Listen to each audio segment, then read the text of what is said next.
আসসালামু আলাইকুম ওয়া রাহমাতুল্লাহি ওয়া বারাকাতুহু।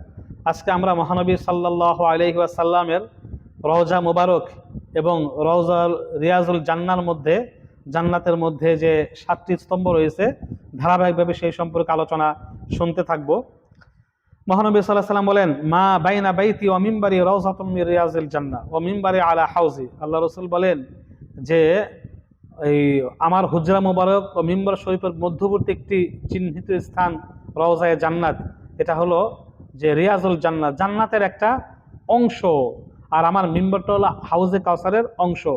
যাই হোক, বেহেশতের বাগান নামে পরিচিত এই স্থানটির বিশেষ ফজিলত রয়েছে। এখানে নামাজ পড়ারও বিশেষ ফজিলত আছে, কিন্তু নামাজের জামাতে প্রথম কাতারের ফজিলত অগ্রগণ্যতা রাখতে হবে।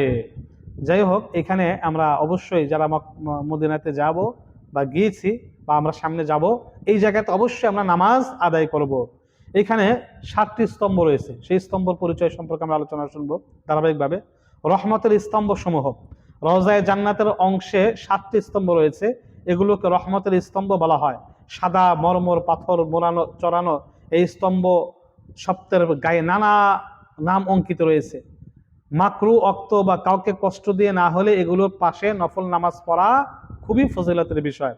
1 নম্বর, উস্তওয়ানে হান্নানা, মিম্বরের নববীর ডান পাশে, আল্লাহ রাসূলের মিম্বরের ডান পাশে অবস্থিত খেজুর বৃক্ষের গুড়ির স্থানে নির্মিত স্তম্ভটি, যে গুড়িটি মহানবী সাল্লাল্লাহু আলাইহি সাল্লামের মিম্বর স্থানান্তরের সময় উচ্চস্বরে ক্রন্দন করেছিল, যেটা সবাই শুনেছিল, সাহাবা একরাম সবাই শুনেছিল। উস্তওয়ানে হান্নানা একটা খেজুর গাছ, যেটাতে হেলান দিয়ে আল্লাহ রাসূল খুতবা পাঠ করতেন, আলোচনা করতেন। যখন নতুন মিম্বর নির্মাণ করা হলো তখন এটা সরিয়ে দেওয়া হলো।